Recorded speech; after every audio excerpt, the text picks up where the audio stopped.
What's up? Mrs. Sup is here, and today we're going to be talking about why do we have such a problem with following instructions.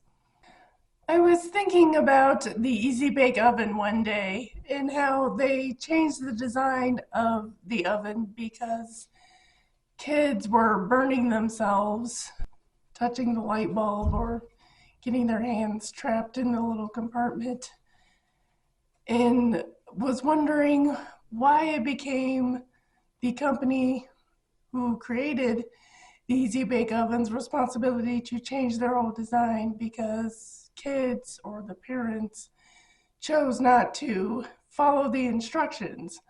I understand curiosity, but once you've burned yourself, that should have been the end of it. And I don't know if they got sued or what, but I still never understood why it became their responsibility to change the design when it should have been pretty clear. If you follow the directions and don't stick your hand in the compartment, you don't get burned. The thought of the Easy Bake Oven reminded me of a sink that I received as a child for my birthday, I believe. It was the Fisher-Price kitchen sink. The cool thing about this sink was that you're able to fill it up with water, and when you pump the little handle, it squirts the water out. Now, like most toys, probably comes with directions. This sink came with directions, one of those being how to fill the sink with water so that you can pump it out. And one of the other major instructions was not to reuse the water. It always said fill it with fresh water. I hadn't had the sink very long. My cousins were all over. I don't know if I was having a birthday party or what, but my cousins were over. We were playing with the sink, and we did the very thing that the instructions told you not to do. Why? Because no one wanted to stop playing, pick up the sink, go to a real sink, dump the whole water out, and refill it. So the mindset was, hey, let's just take the water that was already in there, fill it up with the cups, and reuse it. Well, what do you know? The sink stopped working. Who knew something as simple as don't refill the tank with used water would break a sink? Well, the people at Fisher Price did. Hence the reason for why they stuck it in the instructions. Many items, products that we buy, whether it's dishwashers, ovens, toaster ovens, they all come with instruction manuals. Why are there instructions?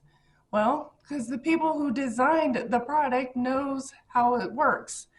They know the ins and outs, and they will know what makes it work, what won't make it work. They also know what will cause the item to last longer. If you do these things, the product will last longer. If you don't, there's a chance that it will tear down or break down easier. Who better to know how we function and how this world functions than our Creator, God?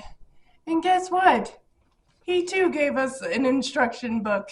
And just as we humans like to toss instruction books for the products that we buy and don't follow them, and then wonder why our products or things break down so easily, we do the exact same thing to God's instruction book.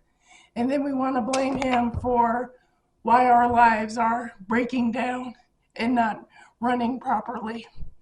You ever wonder why we do that? God tells us in Romans chapter 1, verse 25, because they exchanged the truth about God for a lie, and worship and serve the creature rather than the Creator, who is blessed forever. Who hasn't been guilty of doing that? Just as we treat the creations that humans make, we treat God's creations the same way. We think we know better. We think we know how we can use this cup the way we want to, when the creator of this knows how it works and what it can and cannot do. Can you put it in the microwave? Is it dishwasher safe? We tell ourselves we're not going to read the instructions, we're not going to follow their rules, and if it's not dishwasher safe, we end up breaking it. We like to forget our Creator, our Lord. You ever wonder why? God tells us in the book of Romans, chapter 1, verse 18 through 21. This is a long one. For the wrath of God is revealed from heaven against all the ungodliness and unrighteousness of men, who by their unrighteousness suppress the truth.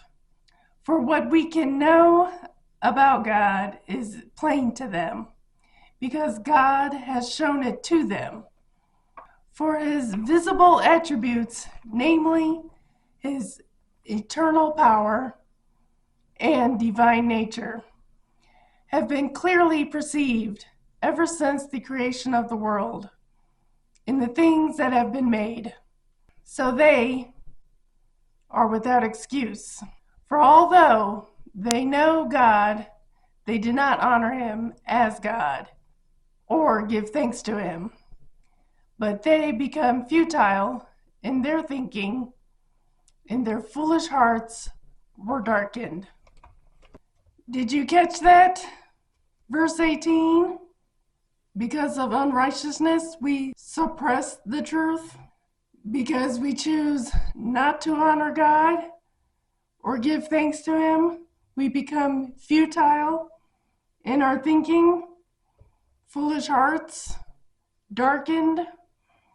Because deep down inside, he created us to actually know that he does exist and know who he is. Verse 19 says, God is plain to them because God has shown it to them. Example, it would be like me saying this phone doesn't exist even though I have it in my hand. Oh no, the phone doesn't exist. We humans do the same thing. And it's as foolish as it sounds for me to say this phone doesn't exist. It's as foolish as people saying God doesn't exist. This is why God says only a fool says that there is no God. Just like we are foolish for not following the instructions when we buy certain products and items, we are foolish when we don't follow God's instructions, when we reject his existence, when we follow the instructions of certain products that they work better. If we follow God's instructions, we too can live a better life. Doesn't mean riches or anything, but we will have peace. We will have comfort, even though there's craziness all around us. Because we've been following his instructions and doing what he says, and he tells us what happens in the end, there's comfort in that. Which one are you? Are you someone who follows the instructions? Are you someone who thinks you know better than the Creator? Let me encourage you.